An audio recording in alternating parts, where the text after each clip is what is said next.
everybody. I think we'll get started just so you know that you're in the right place. The name of this panel is Are Publishers and Content Providers Giving K-12 Districts What They Want? It's sort of the pre-happy hour session. Appreciate you making it out. I'm Sean Cavanagh. I'm a reporter and an editor for Education Week, which has been covering K-12 education throughout the United States for about 40 years now.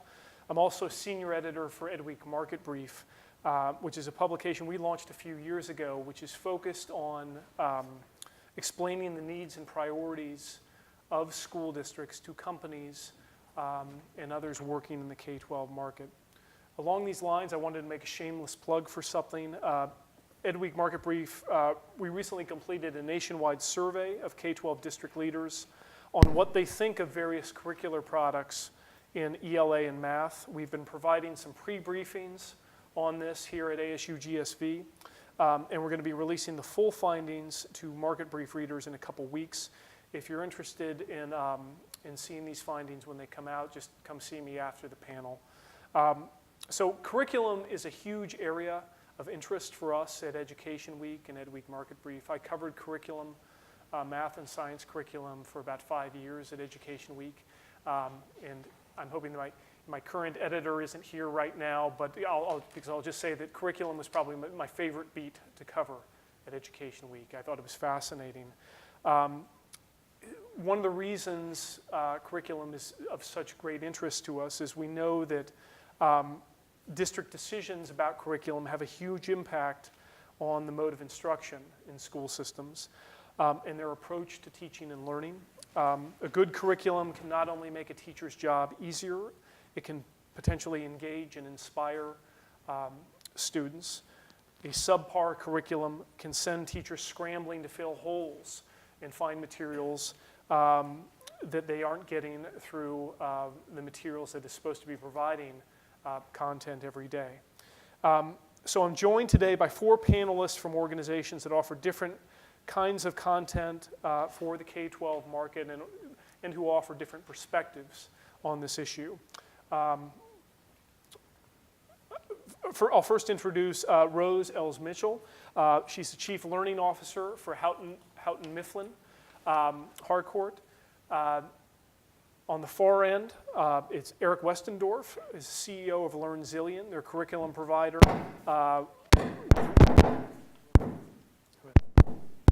Hope that's not me. With resources provided by teachers. LearnZillion was...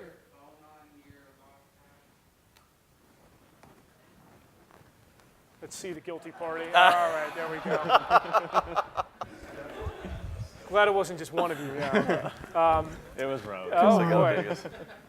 Can't blame the girl. Yeah. So Scott Kinney, the president of K-12 Education at Discovery Education, a major provider of curriculum and content in science and other areas. And last but not least, Larry Singer, who is the CEO of Open Up Resources, a provider of open educational materials that is seeking to challenge commercial providers in the K-12 market for contracts. I wanted to start sort of in the democratic spirit of getting everyone involved here and allowing them to share their perspectives right off the bat by posing a question to each of the panelists and hearing what they have to say on this. So we know that districts around the country have very different needs in curriculum. So I'm going to pose a hypothetical to you. Let's say you were able to spend a few weeks observing a curriculum being used at a school by its teachers. What would be the surest sign that the curriculum or content was succeeding? And on the flip side, the surest sign that a curriculum was failing teachers and students?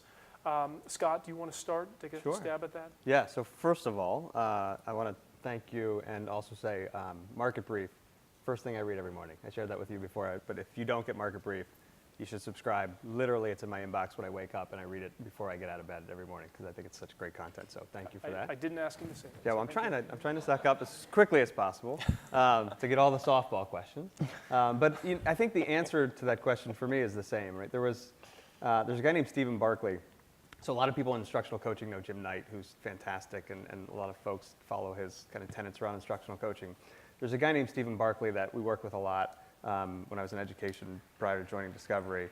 And I remember when I first heard him talk about instructional coaching, one of the things he said was, when you walk into a classroom as an instructional coach, what most people do is automatically look at the teacher, right? They're evaluating the teacher's actions, they're looking at the instruction that's going on from the teacher's perspective. And his whole philosophy was, I don't really care what the teacher's doing. What I care about is, are those kids engaged in higher level learning, in learning activities that make sense, in engaging activities around the content in the curriculum? And if that's taking place, what the teacher is doing is right.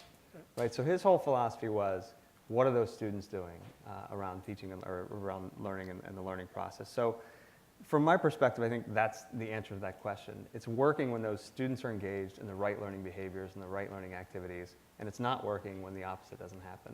And I do think that we have to, and I'm sure we'll kind of bounce this back and forth a little bit today, is make that distinction between curriculum and instructional practice, because they both have to be working correctly to have those students kind of operating at full capacity within the classroom. Right. Larry, let me ask you, the surest sign that a curriculum or a piece of content was succeeding, and on the flip side, a sign that it was falling short.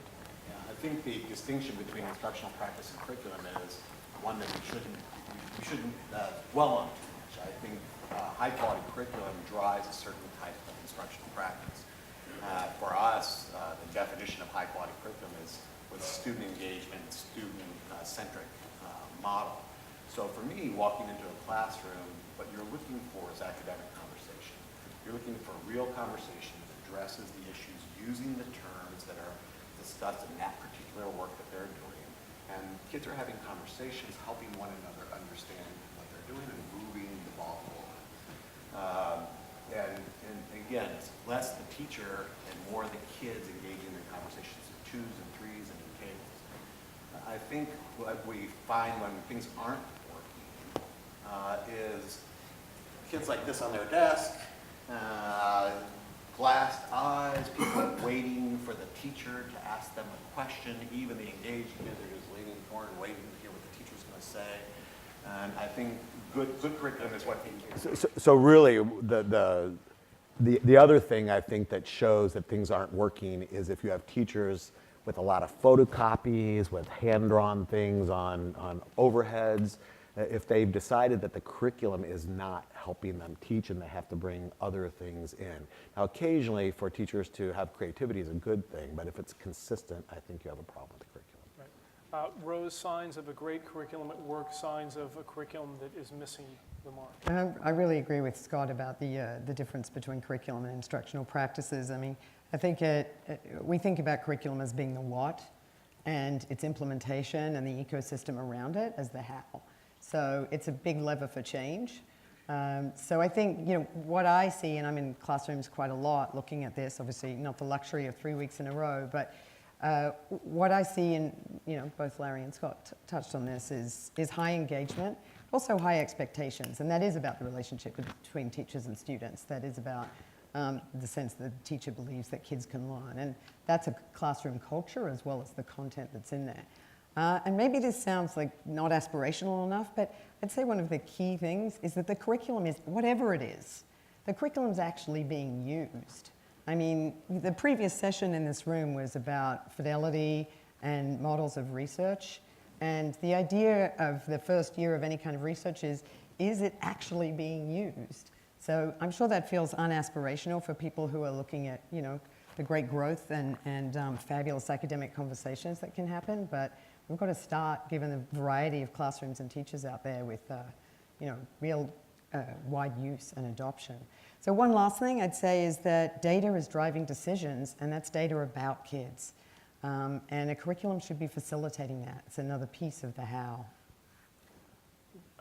Great. Eric, your thoughts on this? Yeah. Open-ended question. Yeah, so I like this idea of the lens on the students and the level of engagement. I think that's really important. I think relatedly, to what extent does the curriculum set the teacher up for successfully orchestrating that level of engagement? Because that doesn't just sort of happen magically by the teacher just not it actually happens through a very deliberate set of questions and moves on the part of a teacher. I think successful curriculum is one that consistently makes that possible for the teacher to do, to think about the design of this learning experience for students and to already be at a point where he or she consistently, so not sort of just one day out of the week, but like day in and day out, is set up to orchestrate this learning based on a very solid design that's in place. And then the result of that is that you should walk in, and instead of the spotlight being on the teacher, the teacher has done such a masterful job of leading this that the spotlight clearly is on the rich conversations about important questions and meaningful questions that the students are having with one another. So I think, on the one hand, what would you want to see as an artifact is definitely the student piece, but behind the scenes getting that, the curriculum has a lot to say about whether that's going to happen consistently. Yeah. I was going to mention that when I was covering curriculum, just to follow up on something that a couple of panelists have said, when I would go to classrooms, often I'd be interviewing teachers, and I'd say, well, what kind of curriculum are you using? Because I'd see all of these stapled together packets, pieces of paper and so on, copied paper. And I'd look through it and I'd say, well, what are your textbooks? And they'd get kind of this embarrassed look on their face, and they'd point over to the corner and there'd be this enormous stack of textbooks. So it's not the sort of abstract worry that a lot of districts aren't satisfied with what they're getting. This has shown up in the survey data that we see when we ask administrators and teachers about the quality of curriculum. Scott, I wanted to ask you, because you all are selling curriculum around the country. How in your experience are districts today making choices about curriculum? Is this, because years ago this was a market, at least in many parts of the country, is dictated by state adoption, and districts would follow what the state had laid out with relatively little freedom and flexibility. How is that working now? Are we still seeing a market where it's state adoption at the top, followed by individual district decision-making, discretionary choices after that, or where are we? Yeah, we're all over the place. So in some places, yes. Florida and Texas and California are still fairly traditional in adoption practices. We're, for those people who don't know, we're a digital content company, and so we took a digital service through Oregon 7-8 years ago, when people told us we could never get through a traditional print adoption with a digital service, and we've gone through 15 state adoptions since then successfully each time. So I think, we're in the Florida state science adoption right now. We'll go into California next year. We're in social studies this year in California. So there are states that still have that very traditional process of the state's going to vet the textbook providers and the digital content providers and put you on a list, and then you go district to district. And in some places, those district practices are still very traditional. There's a committee at each grade level, and they're vetting the different resources. Kind of on the opposite side of that house is the open territory, so the non-adoption states, where for us it's much different. We don't have the bandwidth like a Pearson or a Houghton Mifflin to have kind of the armies of people in the field. So in a lot of those cases, we do look for forward-leaning districts who are looking to make some sort of digital movement, whether it's a blended environment or a digital environment, and really kind of looking for leadership and building capacity from the ground up as well to kind of meet in the middle and move people along that continuum. Larry, let me ask, since you're relatively a new player in terms of open up resources trying to compete in this space, what do you see in terms of state adoption, the extent to which state adoption is dictating buying versus districts sending out RFPs versus not even avoiding RFPs entirely? So, in the last week, we've closed deals with Oakland and Detroit, week before with Shelby County, and not one of these went through a traditional adoption process in California, in Florida, in Texas. What we're seeing is a pretty serious desperation. People, when their states adopted new standards, went out to get standards-aligned curriculum. Traditional publishers put a stamp on top of their book that says this is standards aligned, and then they ended up in that stack that Scott talked about in the corner. And the superintendents, principals are very wary of teachers trying to assemble from supplements a curriculum that's going to result in the kids being able to move forward in the progression of the standards. And as a result, we've seen people break all the models. In Memphis, they have an adoption. The state has a very formal structured adoption process in Tennessee, and it's 2 years before they have another ELA adoption. So they have just spent millions of dollars on what they're calling a supplement, and have instructed all their teachers in the schools to use the supplement and in lieu of the adopted curriculum. So they've literally found their way around that.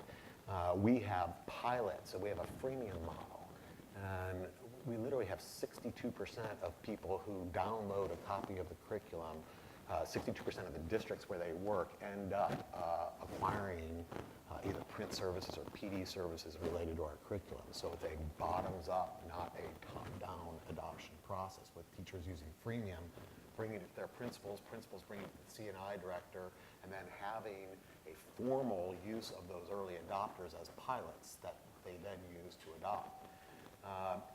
Even in the adoption states, in California, you don't have to buy off of the adoption list anymore. It's a political cover if you select something off of the adoption list, but if you choose something else, you have 2 years to get the state to certify that it meets their requirements. So we really are only seeing adoptions affect us in Texas and Florida, and really not in most cases there. I mean, we're off-cycle pilots in some of the largest districts in the country, and many of them have made formal adoption decisions through their board outside of traditional process. So I think it's completely broken. You know, I spent a lot of time at a traditional publisher in adoption and open territory. If I was there, I would eliminate the distinction between the sales forces. It's about high-quality curriculum. It's about engagement. And for the other thing that's really important is in the old adoption environment, the way people picked curriculum was the better of the three. It was a subjective, this one's better than that one, and so this is the one we're going to pick. Now, for the first time in areas like math, English language arts, and science, they have a objective measure, a set of standards against which they can measure the curriculum for alignment. And that changes the teachers in the classroom model. It's not, what do you like best? And I'm tired of the pictures in the book that we used before, and I want a new book. It's now they have a rigorous process they can use to measure against a same metric that's been developed, whether it's an EdReports metric or a metric by one of the other organizations that builds rubrics, SAP or Achieve. And so you're seeing something very different. It's not teachers saying, I like this better. It's a more structured process as, does this meet our standards and objective measures for evaluation? Now, So I'll ask you one question about that. When you talk about groups like EdReports, it's not sort of they're not making a judgment of quality in the abstract. They're trying to make a judgment of quality on one standard, right? Like, are these matched with the Common Core standards? Sort of. So they go beyond just standards alignment. They also have major usability and engagement criteria that they use as well. So I come from the tech industry, and there's an organization called the Gartner Group. Right. Nobody buys what was in the upper right-hand corner because it's in the upper right-hand corner. Everybody uses that to identify which ones you should look at. So I think the same is true for EdReports. What we're seeing is every place we go to and wants to know what our EdReports rating is. Not that that's a final decision, but it is now an input criteria, to me, that has the same cover that the state adoption used to have. That someone outside our organization who has resources beyond what we have has evaluated this criteria and scored it as acceptable. And I think that that's kind of replacing what the states used to do to say, we've evaluated it, and here's what's acceptable, and take it off of this list.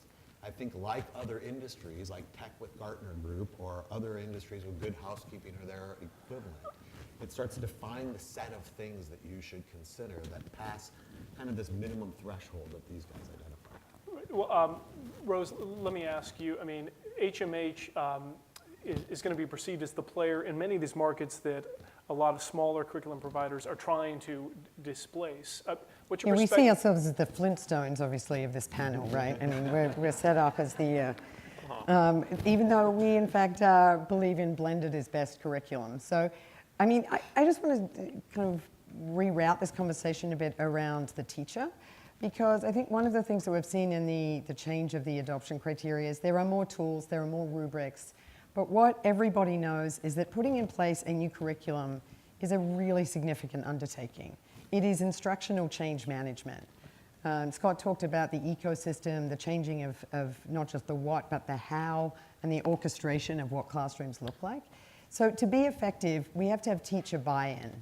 And so most places, whether they're running more traditional processes, or they're using EdReport, or they're using Slaven, they are running really good processes around teacher committees, which are around testing the curriculum, testing its use cases, looking at how it serves equity issues in districts with students with disabilities. I mean, more and more we're hearing all our curriculum need to be in English and Spanish. So the kinds of equity issues, they're not cover, they're about meeting every kid's needs. That's why curriculum started in the first place. Now, can it be more flexible? Can it be more differentiated? Can it pull in open educational resources? Sure. But if we don't have teachers as part of that process in a really rigorous way, so the state allows for that, and every district, I think, has got so much better at respecting the teacher process in evaluating curriculum.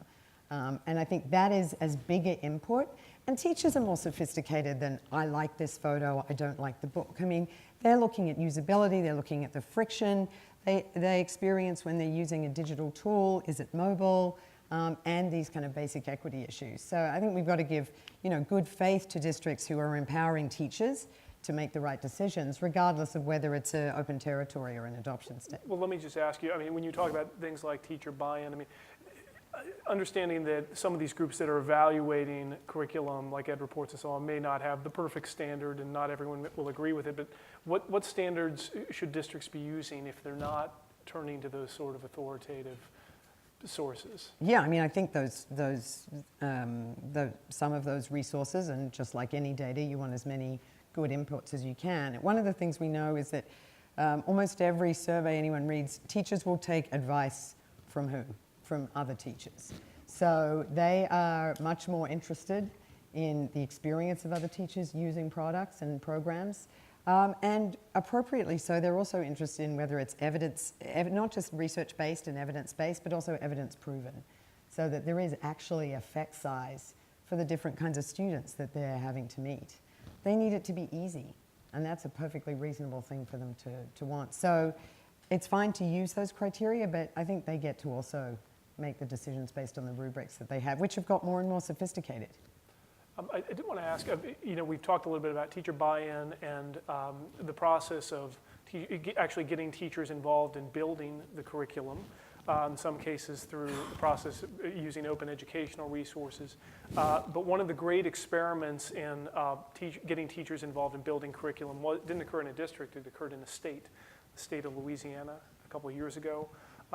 Eric, your group was directly involved in that. I thought that this audience might benefit from just hearing what that experience was like and your work in the state of Louisiana in helping construct that curriculum. Can you describe for us what your work was? Yeah, and I'll say this was a turning point for us in our understanding of what was necessary for curriculum to be successful. So when LearnZillion started, our focus was very much on how do we take these standards and in a very sort of bite-sized, flexible way for teachers, transform them so that they were classroom ready and teacher friendly.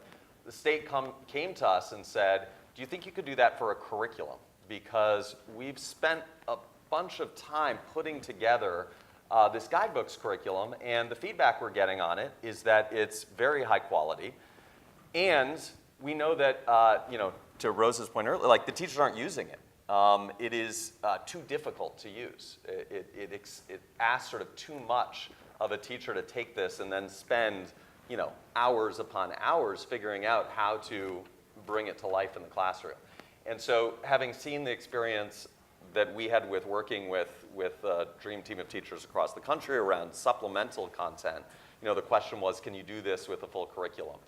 And so we partnered with the state and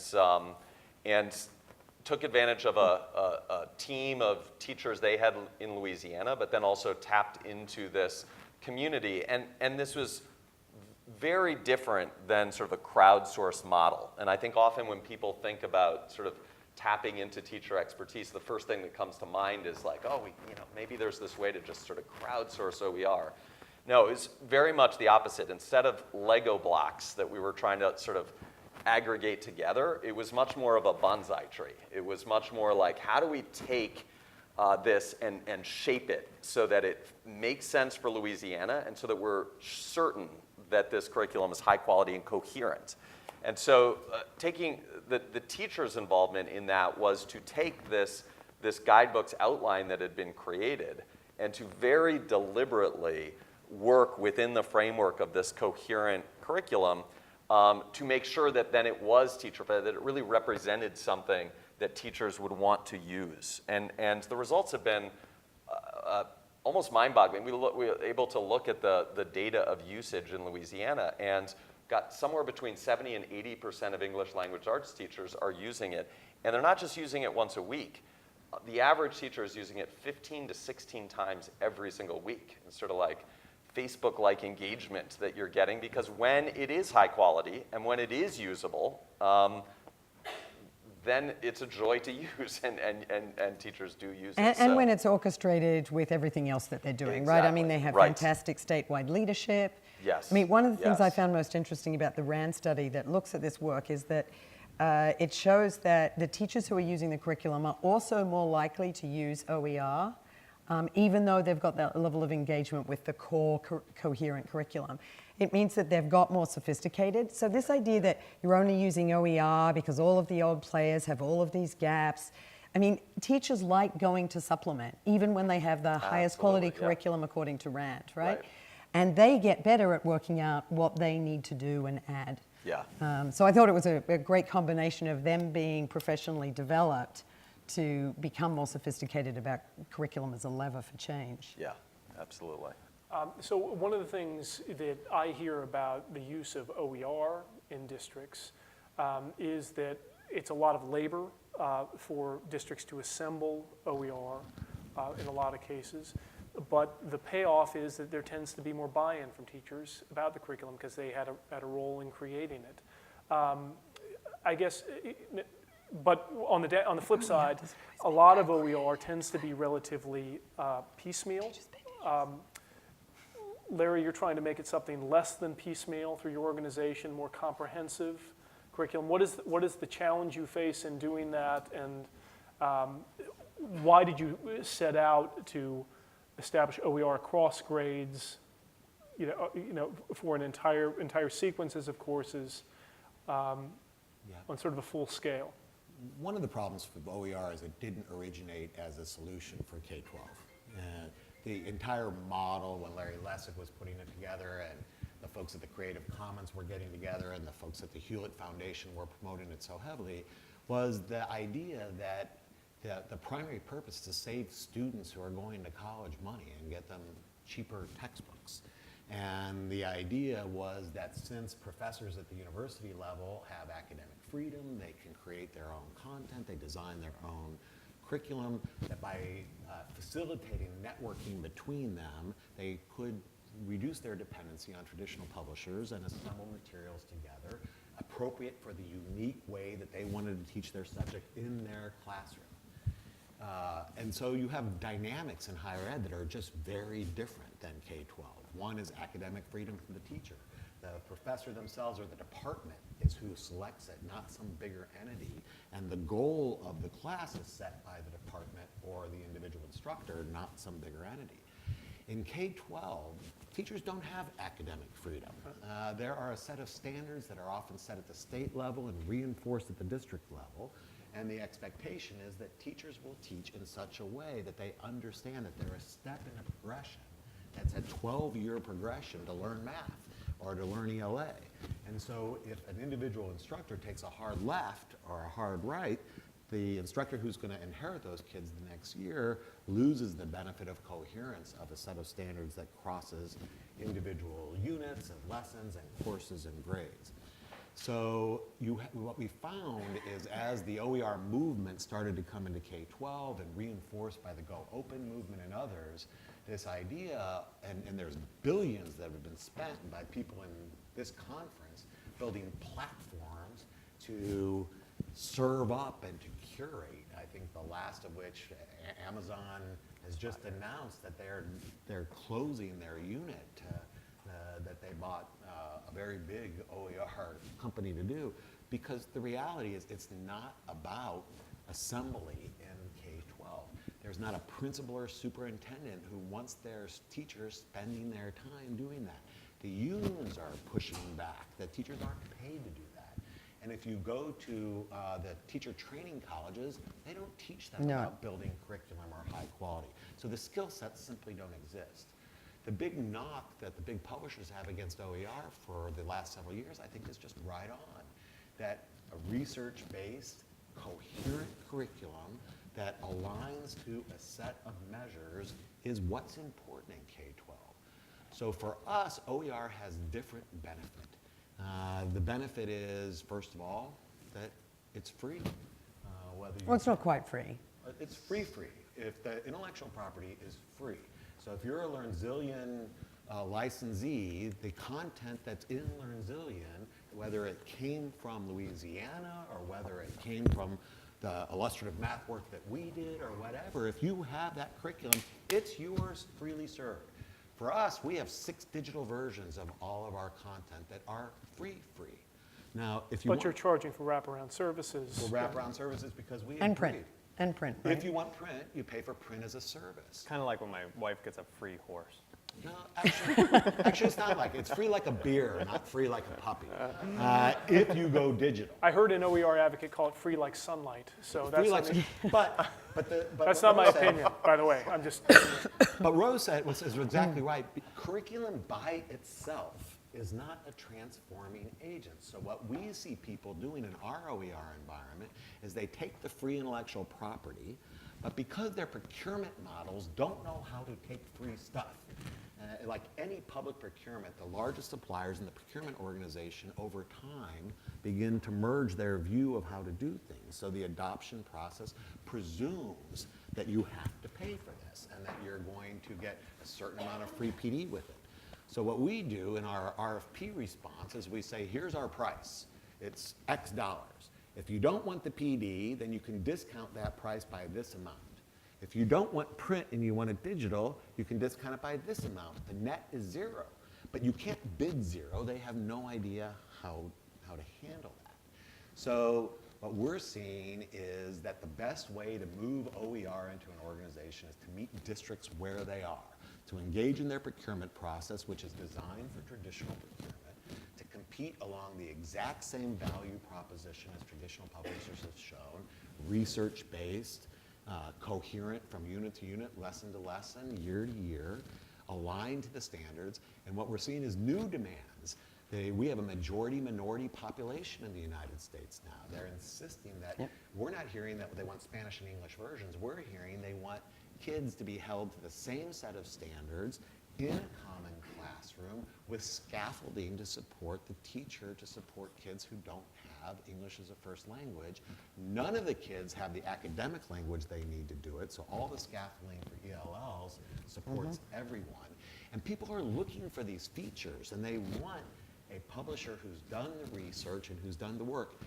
OER or not. Now, the advantage of OER in a whole course curriculum model is over time, as you learn how to use it and you find supplements that work, you can integrate them together. If you have a powerful LMS or a powerful platform, you can use that platform to do the integration work. right.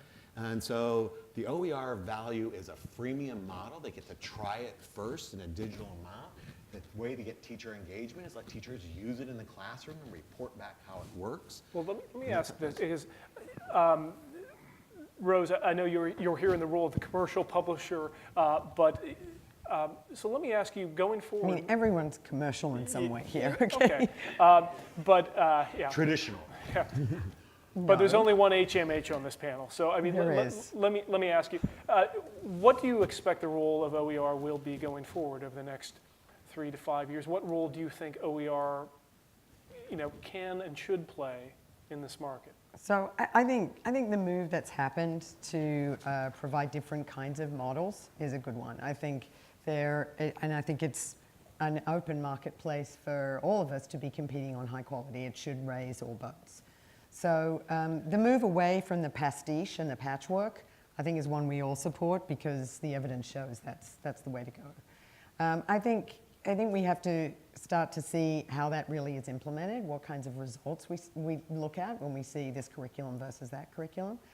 And I think OER can, continue to add variety, differentiation of either business model or instruction.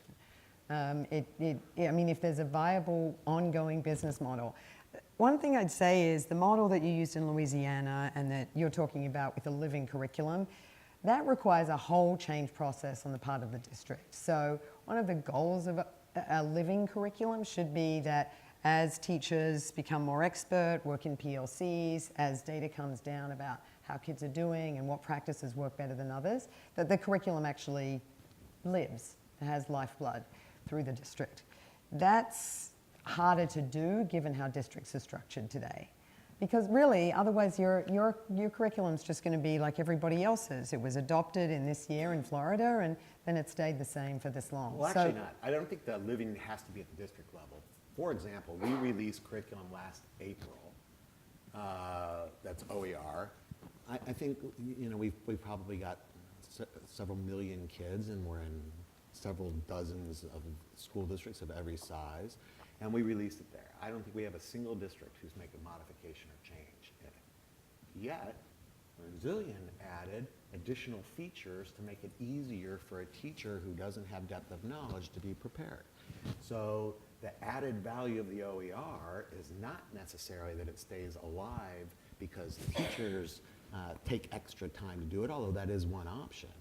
The other option is other commercial providers, because of the nature of OER, if they can add value, they expand the market, they address needs that others don't have.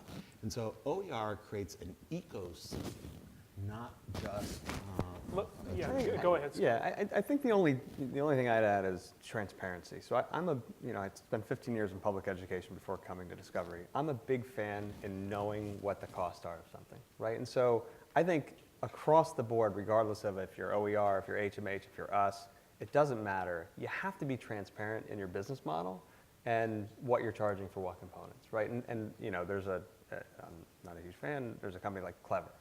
We don't feel like they're transparent in their business model. When people say freemium, to me, that means you're giving something away and you have two things. You're either trying to upsell wraparound components, right, which I think is your model. we don't upsell, only if they ask. So you're trying to upsell and wraparound components. Or at some point, if you are funded by some other entity and that funding dries up, your business model has to change. You're going to have to start charging people, or you're going to stop updating your content. Right? One of those things has to happen, and I think we just all have to be honest with the district partners that we work with, because to Rose's point, it is a huge change to put a new curriculum in place, right? It's something that we focus years on, helping districts kind of make those transitions from print to digital. And so what you can't do, and companies do this all the time with freemium models, and it's really upsetting, is they walk in with free, and all of a sudden, 2 years later, it costs money. Right? And we see companies and I'm not saying anybody in this panel is doing this, but we see companies all the time trying to make this transition. Well, all of a sudden now it's $15 a teacher, or all of a sudden now it's a subscription model.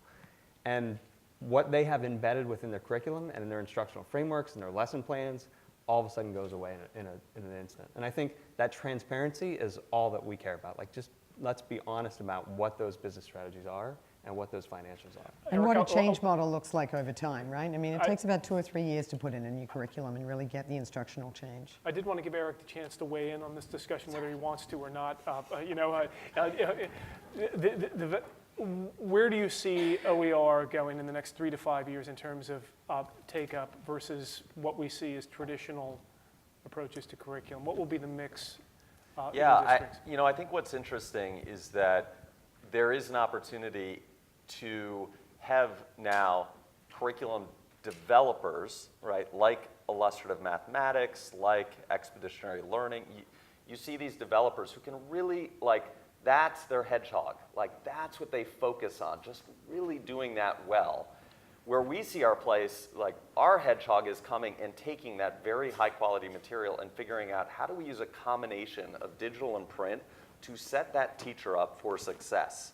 And what's the design work that takes from that and puts it together in a format where we can then go sell to school districts and then support this implementation, which is going to take time, but I would argue can be accelerated if the design is done well, so that you're not like fighting against a high quality curriculum. It becomes a wind at your back. It actually helps you move into strong implementation, but it requires time. It is about change management. It is about human beings like taking ownership and understanding and thinking hard about what they're trying to achieve with their students, right? And then you've got professional development providers and the opportunity to either provide that service, ourselves, or to partner with others who really know that curriculum well and are able to sort of scale up models that include blended and in-person professional development to provide that piece as well. So I think you're starting to see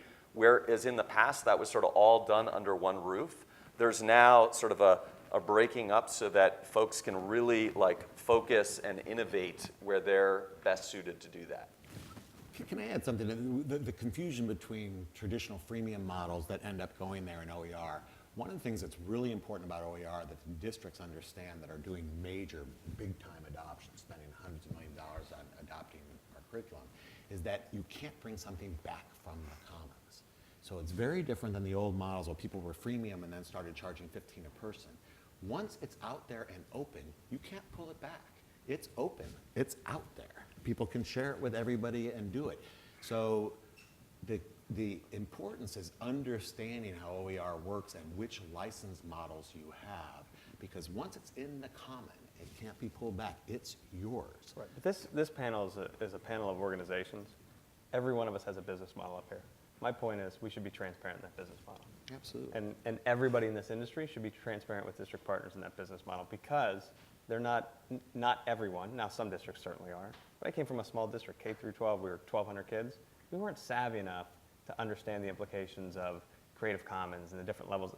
So I think it's inherent on everybody in this room who represents the industry when they're working with district partners just to be upfront about what is that business model and how do we work with them on an ongoing basis. And what does it mean to be a partner, right? What is that? It's not just about delivering the lowest cost solution, right? It is about doing the journey around that change management. Well, let me ask you, Larry. I mean, when you are offering open up resources to districts, are you even making it? Do you have to even make it clear? Is the OER brand something that you have to put out there, or does OER even mean things to districts? Or are you just saying we're offering curriculum? It's a great question. When we first started this, we surveyed 147 superintendents, and we gave them a list of 10 criteria of things that they might consider important in curriculum, and asked them to pick the top 3. In there we had free, in there we had open, in there we had modifiable. No one picked, and in there we had OER, and no one picked any of those. The top 3 will be exactly what you would expect. Standards-based. Standards-based, high-quality alignment to the standards. Equity-driven. Easy to use, ease of use, and engaging to kids. And the 4th one is support for English language learners, which surprised us. But free, open OER didn't come up. We go in, everybody knows we're OER. They come in, it's plastered all over our site, it's all the social media, people share our curriculum across social media and do all of that. But once they start considering it, the fact that it's OER has absolutely no impact whatsoever. What they care about is the same criteria they use to evaluate any other core curriculum. Because at the end of the day, the mission is to move kids through the process, to teach them and prepare them for college and career ready. Let me ask a question, and this may come across as sort of an old school question at a conference like ASU, GSV, but Go there, Sean, go there. well, It's the last hour. right. So We won't tell Deborah. So all the hallways, all the hallways here are crowded with ed tech companies, and yet when we do surveys of districts about what they want and what they're using, we're often surprised by the resiliency of print and the extent to which districts still demand print. I guess let me start with you, Eric. What is your sense as to what districts want? The mix of print versus digital, and what they want under different circumstances. I'll pose that to you, and then we'll just go down the panel, because Rose, I wanted to hear you. Yeah, I think unfortunately we have a mistaken understanding of the dynamic between print and digital, because digital, so much of the technology has been about sort of pyrotechnics, like all these things that bells and whistles that digital can do that we hope might, engage students or gamify things. And I think that's a mistake. Like, paper is a technology, and it's a very useful screen. It's incredibly flexible. You don't have to log into it. It works every time. And it doesn't stop working. Kids can write on it and all sorts of things. I mean, if you invented paper right now, you'd be really successful inventing paper. Like, it's a great technology. And I think we should think about it that way. Like, what is the experience that a teacher needs to have that takes advantage of what exists in this day and age? And who cares whether you call it digital or paper, whatever. It's different technologies being used in the service of designing and then implementing a learning experience for kids. And so, we find, and this is something that we struggle with, is that when we come in, the fact that we have sort of the core of our curriculum in the cloud and have this notion of curriculum as a service, there is this initial thought that, oh, okay, show me, like, wow me with the technology part. And it's always like, it's not about that. It's actually about the change management. Yep. It's about setting up teachers to be successful. And we have a hypothesis that you can do that. In Louisiana, it's not a state known for fantastic technology in every classroom. It's certainly on the lower end. And yet, the kind of engagement and the use that we're seeing with guidebooks, because really all you need is a teacher with a lap book and the ability to project in some way, and then they have books. And it's the combination of these things that create a better experience for the class. Rose, let me ask you about the mix of print and digital. You hear districts demanding. Why do they, when they want print, why do they want print? Well, I think there's a lot of reasons. And they don't want print instead of digital. I agree with everything Eric just said. So I said it before, blended is best. And the reason blended is best is that, and by blended I mean both print and digital, but I also mean the different kinds of modes that both of those allow for. So helping the teacher do what she does best with instructional design in the classroom, and letting technology do what it does best to support the teacher and to personalize where it's appropriate. So that, they never begin with, we want this print. I mean, it's in all standards and all of these rubrics that all states have, that everything must be print and digital as an equity issue, right? But what do you then do with everything in both modes? And how do you put that together in a meaningful way? One of the other things I think that drives a lot of this is that there are certain things that we just know are better with print. It's much easier to do pair work if we're looking at each other than if we're down here. You're going to get more discourse out of kids. I mean, we began with academic conversations. The neural impress that happens with things like letter recognition, solving math problems. I mean, has anyone done any kind of calculus on scrap paper on the computer? I mean, this is not an efficient way to do proofs or process. So print has a real need for the learning, a real basic need within the learning process. I mean, I have a 7-year-old, I don't know about anyone else, but the idea that your kid's gonna be on a screen all day, it doesn't make sense. Right. It's the fantasy of 3 days in San Diego. Just want to, Controversial.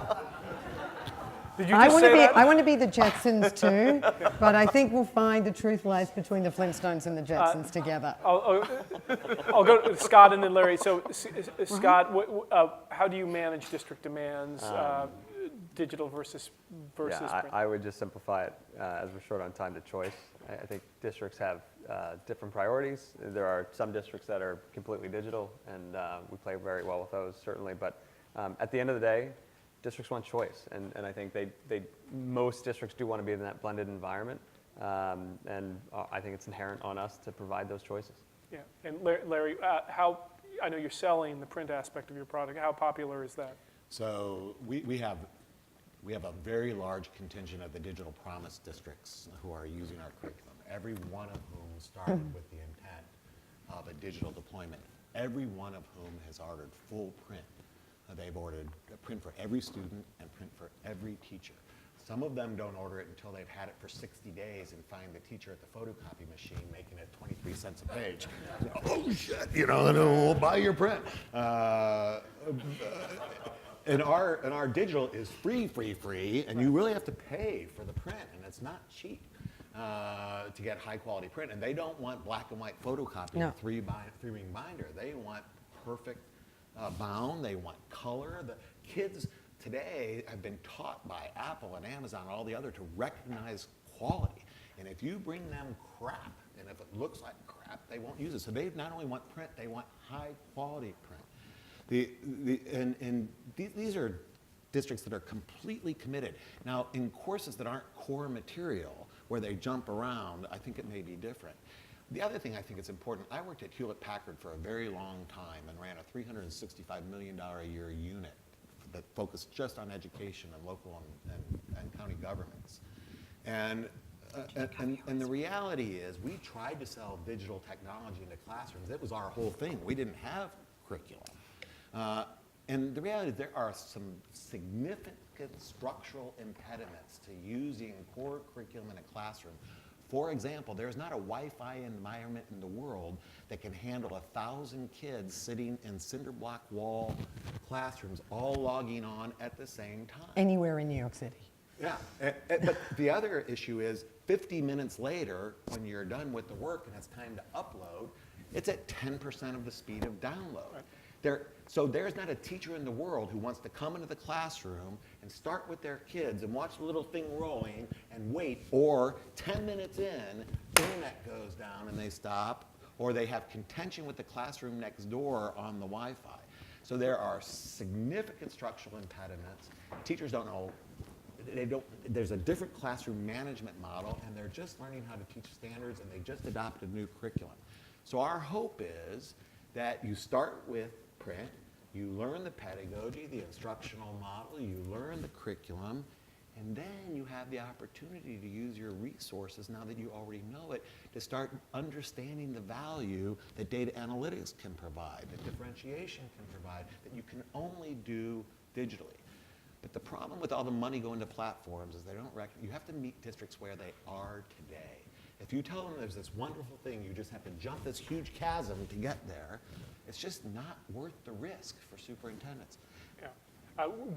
The red light is flashing, and our assistant is holding up a red card that's telling us to clear the room. But I just wanted to thank our panelists. If you could join me in offering them a round of applause. That was fun. Yeah. Thank you. I love to see the curriculum. Thank you all, and enjoy the Yeah, remaining I'd love part to of the ASU GSV Yeah. Do conference. that, follow up on Should we the, do that? Yeah, if you need to. Yeah, let's. Appreciate it very much. Yeah, I mean, I don't know if you know mathematicians, but